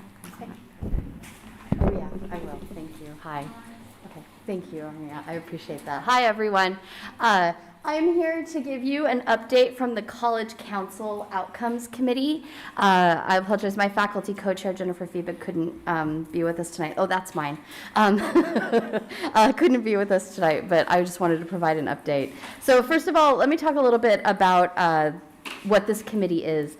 And so we have learning outcomes across the campus, and they have to happen at multiple levels, right? The course level, when you all assess your course level outcomes, those are supposed to feed up into program level outcomes. So like every associate degree, every certificate, all that kind of stuff are supposed to have program level outcomes. And then above that, we have, most colleges have what we refer to as institutional learning outcomes. And so you're supposed to be able to map up, right? The course goes to the program goes up to the institutional level.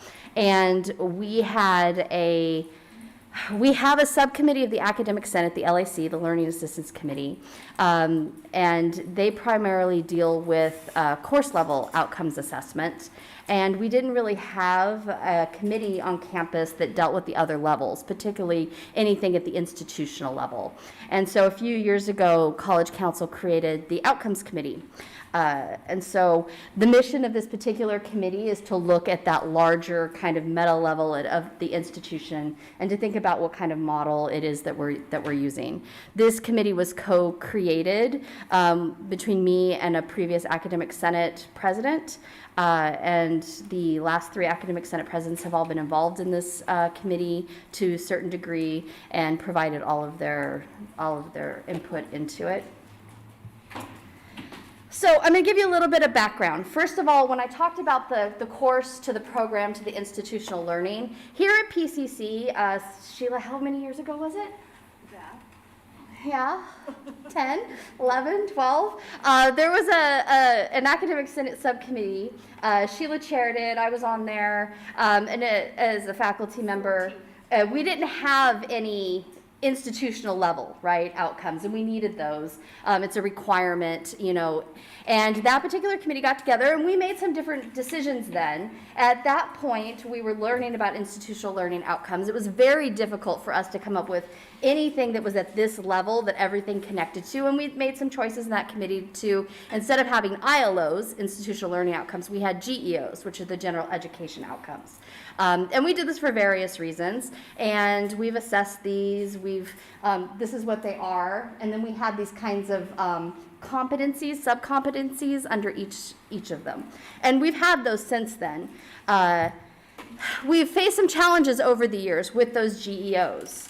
So some of the things that we've learned, now I'm not going to say that they worked for certain things, but for other things we had some challenges. So they don't adequately address the whole student experience. So you can't exactly map up a student learning outcome from student services or an administrative unit. So, you know, how is the student experience impacted by a student who goes to, you know, DSPS or visits the president's office, right? And you can't really link those to a general education outcome. The other thing that we learned is that it alienates our CTE programs because they don't really have the general education outcomes in there unless, of course, they're linking to an AS degree. And so they're difficult to assess as well because not every area, not every course is going to map up to it. We're not getting clean data. And what we were doing is we were assessing those separately. Do you guys remember the symposiums, the general education symposiums? I don't know, is anybody in here? I feel old now.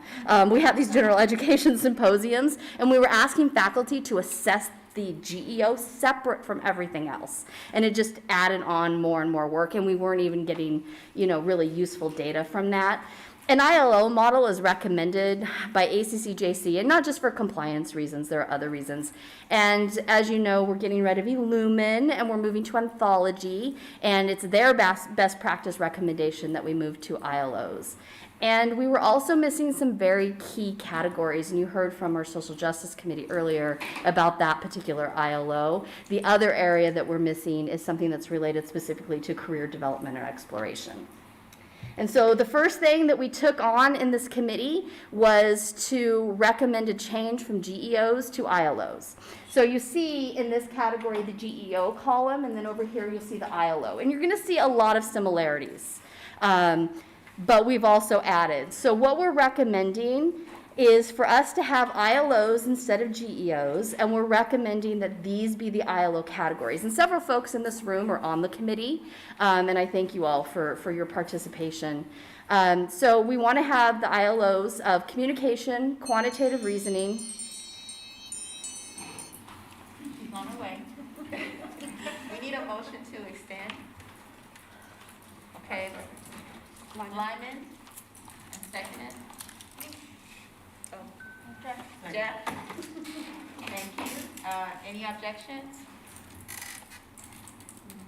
How many minutes? I'm sorry. 5 minutes. 5 minutes. I'll talk faster. Dig deep for the debate stuff.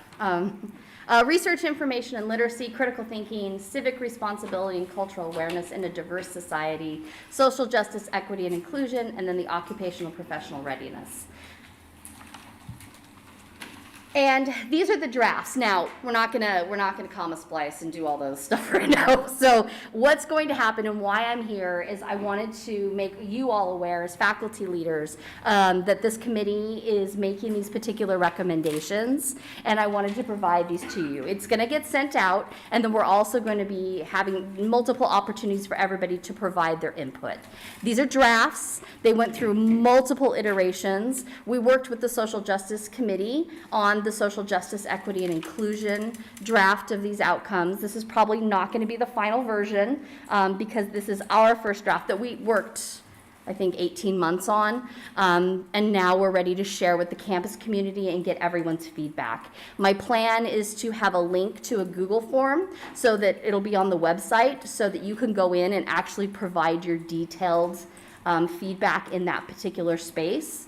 We'll also be coming into division offices, going to other committee meetings, and sharing out so that we have, we're casting a wide net and getting the kind of feedback that we need.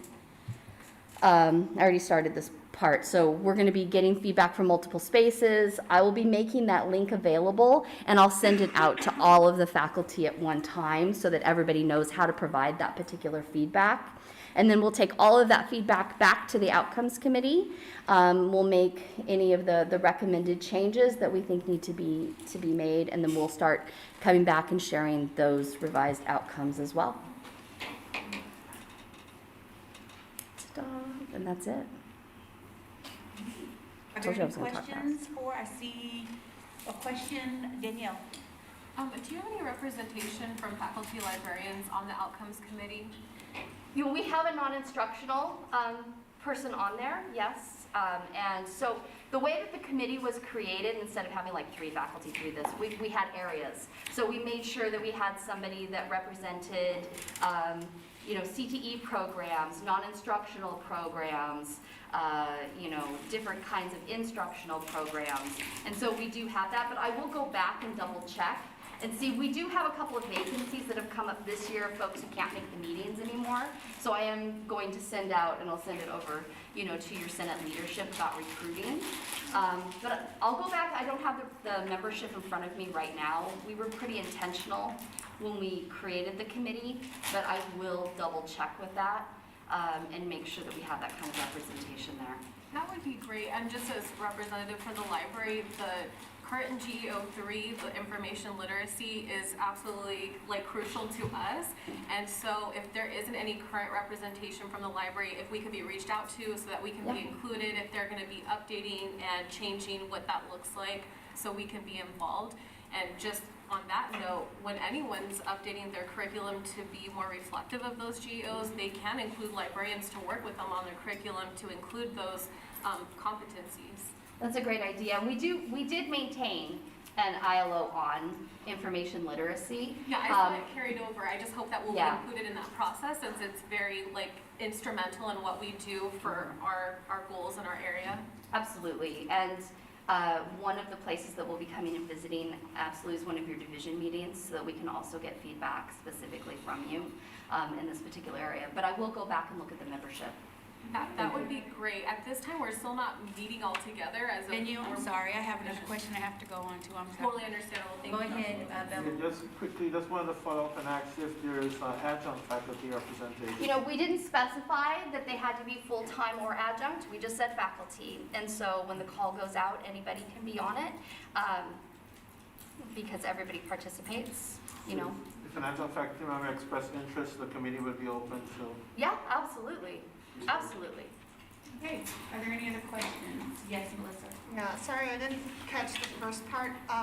So this isn't a committee of the Senate, because I don't see it on our Senate committee list. No, it's a college council committee. It's a college council committee. So are those, do you put the, agendas out ahead of time on board docs? Mm-hmm. And again, how many people are in the committee? I don't have the membership in front of me, but I want to say we're somewhere between 12 to 15 approximately. So a mix of administrators, faculty? Staff and faculty, but it's primarily faculty. So when we created the committee, we made sure that it was primarily faculty because of the learning outcomes assessment piece. Are there any other questions? Okay, then we don't need an extension. Thank you so much, Stephanie. Thank you for your time. I really appreciate it. Okay, I am, let's For move me, I forward. put freeze. Oh, okay. Okay, on to old business.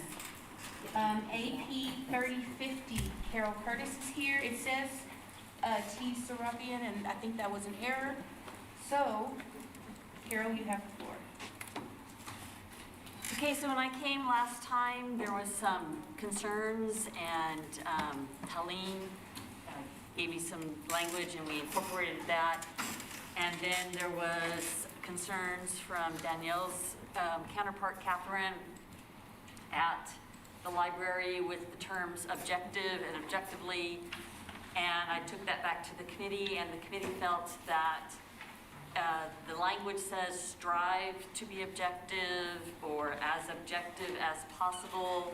So we're understanding that there are biases that people come with.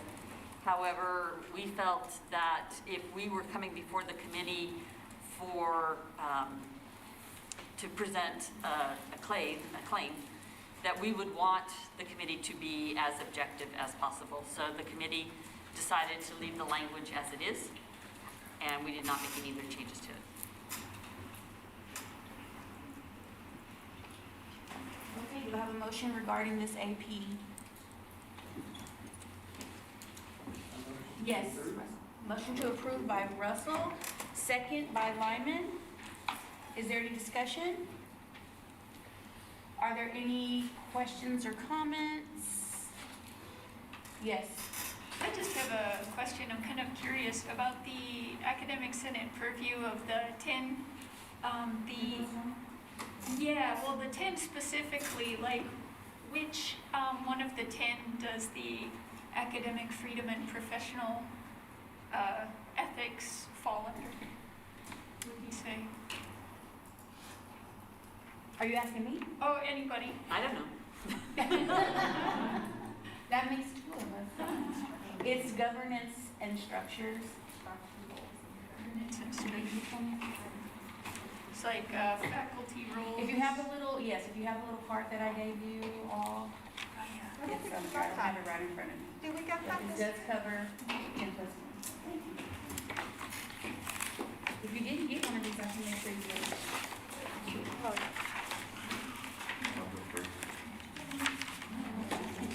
District governance structures as related to faculty roles, that's number 6. Are there any other questions? Okay, if there are no objections, we can approve this by unanimous consent. Are there any objections to approving this AP? Seeing none, it's approved. Thank you. Okay. Next, we have BPAP 5700 Athletics with Crystal Koros. Thank you, Crystal. Thank you very much. Thanks for having me back. Any questions? What about charges? I'm a Packer fan, sad for me. Yes, Melissa. Yeah, I have a procedural question. I was wondering why this is here. Is it because you took the feedback from the Senate from the last meeting and then you input it in and you're coming back for the final, or did anything else change? Were we talking about 5,700? Oh, no, I'm sorry. I'm just Oh, looking at and this. you know what? I apologize that I meant to tell you all. This was already approved. That was my error on the agenda. We are not covering 3,300. I apologize for that. Oh. Thank you for bringing that out, Melissa. Okay. All right. We are now on to 5,700 athletics. Okay, thank you. Athletics, I'm sorry, athletics. Yeah, don't diss them. Okay, I'll try again. Any questions?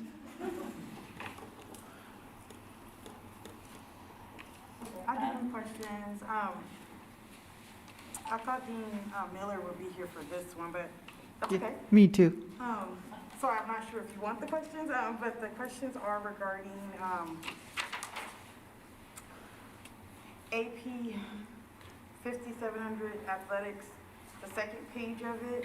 On that second page, the second paragraph, the last sentence where it states student athletes team contract.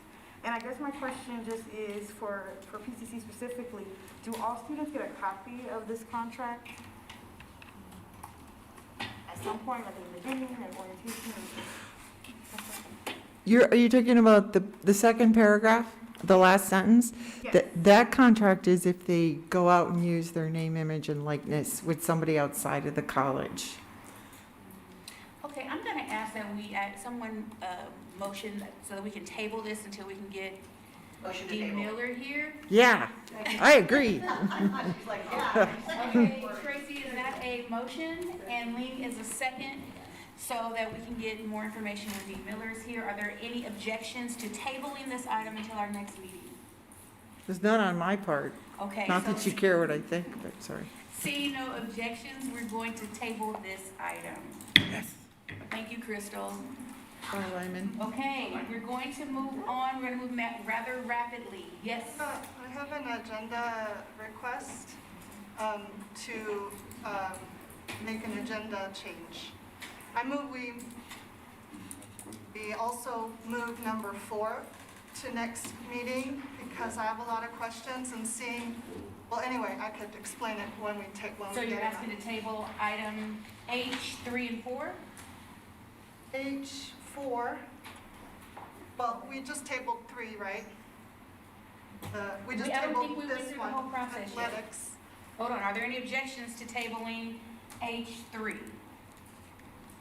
Okay, seeing none, that item is tabled. Yes, we did go through that. Okay, so you want to table item H4 as well? Yes, and then we can just continue with J and then kind of get out on time. Do I have a second? I have a motion on the floor. Tracy seconds that motion to table item H4. Are there any objections? Seeing none, this item is tabled. Okay, moving on to item, there's nothing in item I. Moving on to item J, subcommittee appointments. I am going to ask that we approve these members in a bulk, in a block. Are there any objections? I need someone to make the motion. Talene, so moved? Okay. Second by Lean, so that we will, these subcommittee appointments will be approved in a block. Are there any objections to approving all of these in one block? Seeing none, these members are approved. Now onto hiring committees, we actually need to vote on this, and I'm going to give Professor Walker the floor. Okay, so in order to make this a speedy vote, hopefully, it's going to involve technology because there is ranking involved. So if you have no technology, let me know. That's a phone or a laptop. I have no technology. I could run my car and get technology, but I thought it was my purse. Okay, so let's do, we might have to add your vote manually. Okay. Okay. All right, so, hold on 1 second.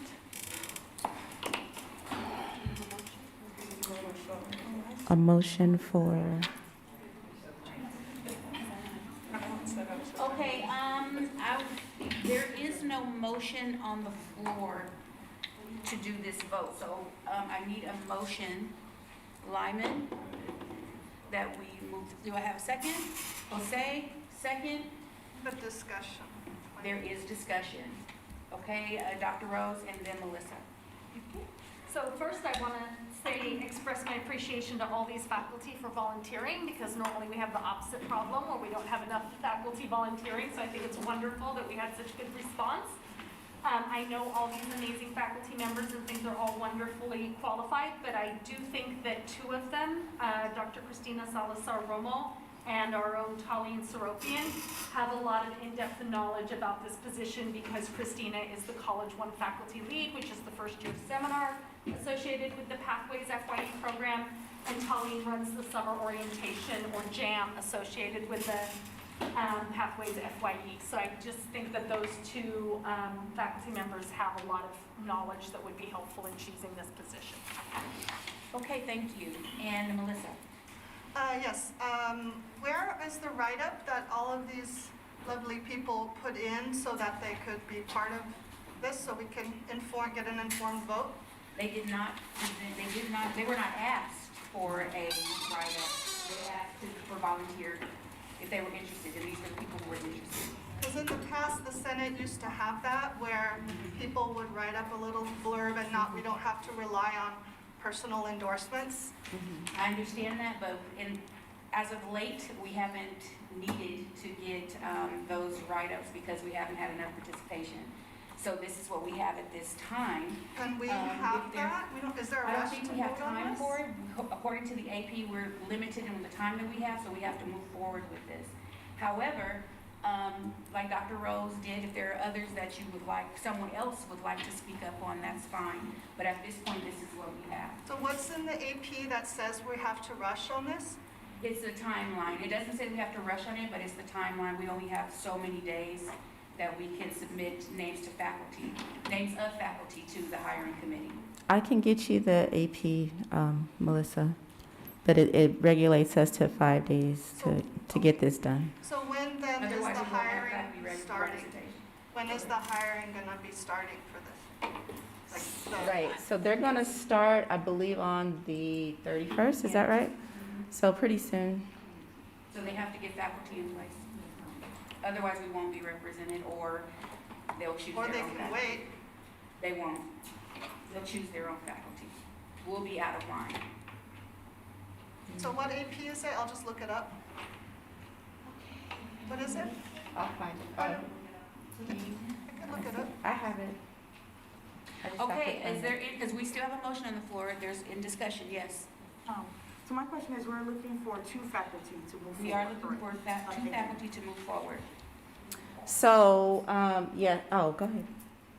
I just really briefly wanted to co-sign on Dr. Rose's recommendation of Talene and also Dr. Roma Salazar. I've worked with both of them in regards to my work with library outreach when we work with the first year students, and I think they're very well qualified to select this person who they will work with very closely. Okay. Anyone else?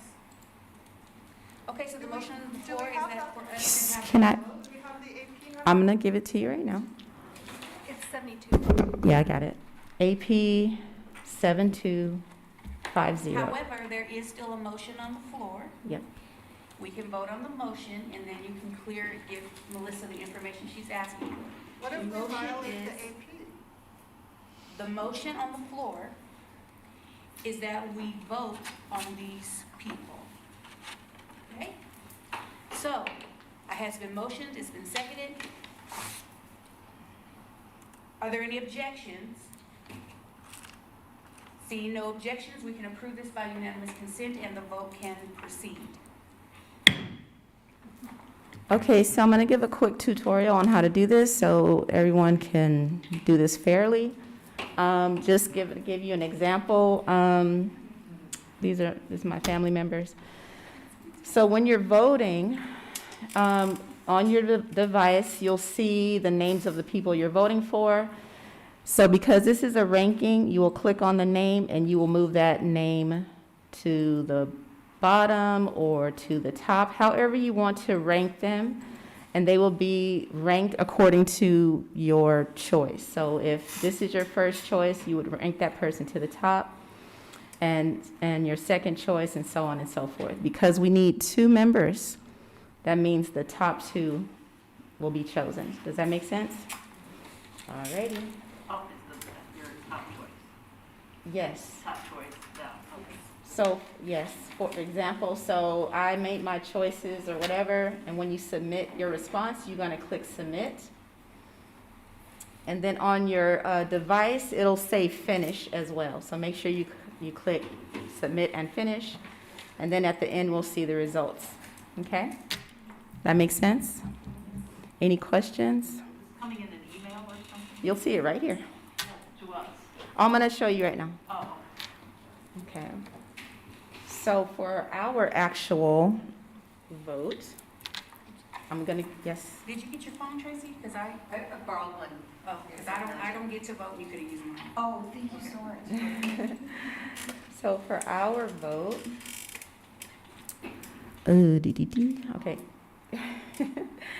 Currently, there are no responses. I just want to put that out there so it can be fair and clear. There are no responses. The instructions are here. While you're voting, we ask, your names won't show up on the screen, but we do ask that you put your name. Does that make sense? But no one will see it, so it is somewhat, Is it refreshing? is it refreshing? So I put in the URL at the top, and it's still showing your family's name. Right, so give me a second, I'm not ready. Yeah, no problem. So, because I have to activate it. Okay? So just hold on. I know y'all are eager. I'm not through. I'm not through with the instructions. So just, I'll tell you when to go, okay? All right. So if you opened it already, just refresh your page there or whatever. And I'm going, as soon as I hit activate, you'll be able to vote. Okay? Dr. Walker, Yes? is there a certain link that we should be using? Yes. It says it right here. Respond at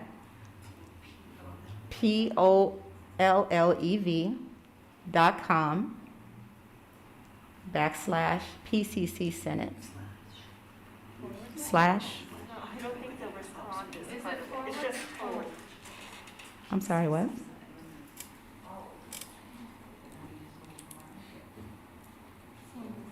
What was the question? Just /, not backslash, but no big deal. Thank you. Appreciate that. For the name, should we put first and last on there? Yeah, that'd be fine. And we can start voting now, right? Oh, yes, Okay. please do. Just long as it's not my family member names anymore. You guys are good.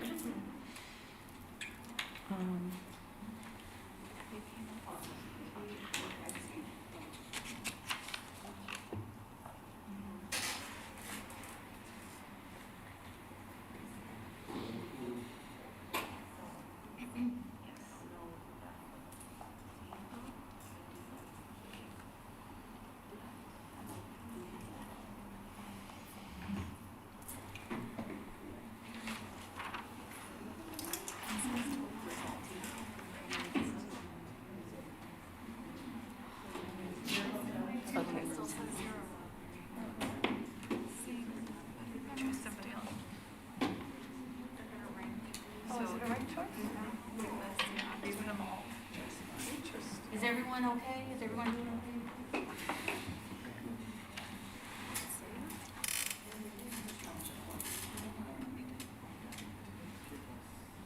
Oh, yeah.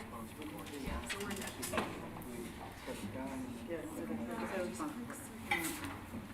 Okay, if you look at the screen, 19 people have voted. Can you guys see? Oh, my bad. Hold on.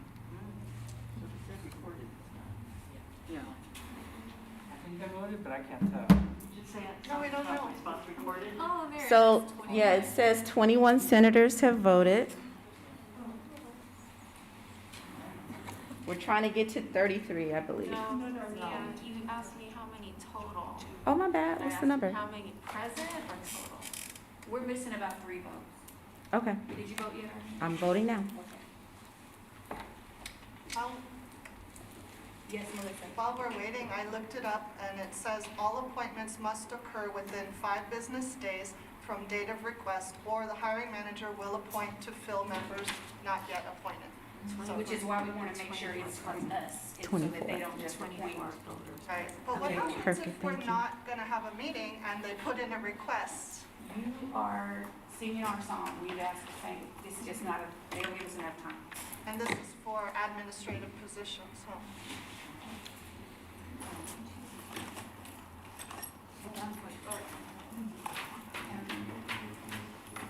Oh, we're 23. Perfect. How many? Oh, we're good, right? Okay, so Drum roll. raise your hand if you were not able to vote, just to double check. Alrighty. Okie dokie. If you have a question, I clicked on the just respond to still grayed out, and it's just like inactive. Is that what it should look like? I think you're fine because it's at 23. Okay. And everybody voted once. Only, okay. Any questions? All right.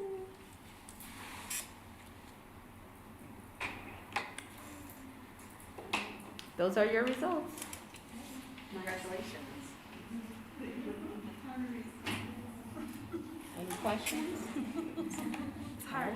Well, thank you for your vote.